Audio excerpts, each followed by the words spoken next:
Hello everyone, I am Ewan Hosey, and welcome to my review of Ridley Scott's long-awaited Blade Runner: The Final Cut. Now you may be asking yourself, what can we say that's new about Blade Runner? The film's a masterpiece. It came out in 1982 and was much aligned by audiences on its theatrical release, because frankly the film was way ahead of its time. A lot of people didn't get it. It was very meandering, slightly philosophical.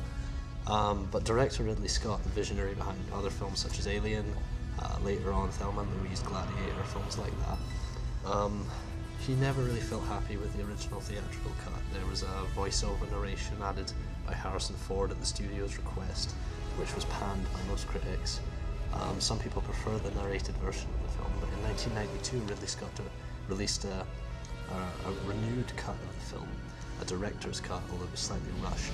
This omitted the voiceover that had so annoyed Scott beforehand, and was really it gave the film a new kind of critical boost, and people started to realise it for the masterpiece that it actually was. And now here we are in 2007 with what we are told is the final cut, and what that means is that Scott's gone back and he has taken those little niggling scenes that may have annoyed him from the previous time due to lack of time in shooting or whatever, and has CGI'd certain sequences, and that due to lack of time or studio pressures he wasn't able to get quite right the first time round. Now this isn't to suggest that this is like the rejig of Spielberg's E.T. or George Lucas's original Star Wars movies. It's not the addition of superfluous CGI sequences, computer-generated imagery, or things like that annoy the fans. And these changes are very much towards the subtle end of the spectrum, and they really do improve this film. This is the best version of it I've ever seen.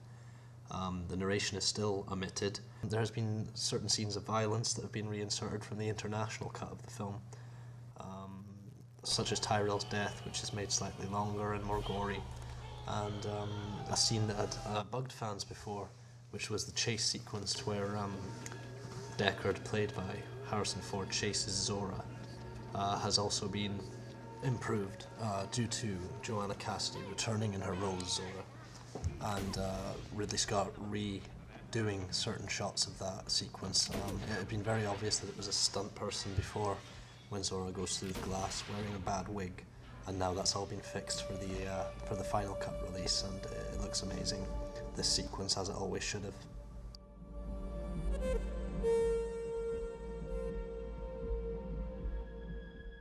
The film also comes supplied with a second disc, which features a 3.5-hour documentary called Dangerous Days, which is the making of Blade Runner, from the pre-production process and the casting through to the post-production and the trials and tribulations of the test screenings that the film went through.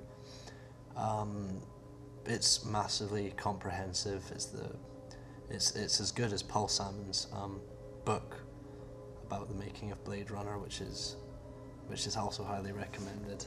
It's considered a Blade Runner Bible of sorts, and I frankly can't recommend this DVD enough to any fan of the film. If you've never heard of the film, or if you've never watched it, then you definitely should, because it's a classic of science fiction. It's a masterpiece of modern cinema, and I hope you've enjoyed this review. I hope it's been informative.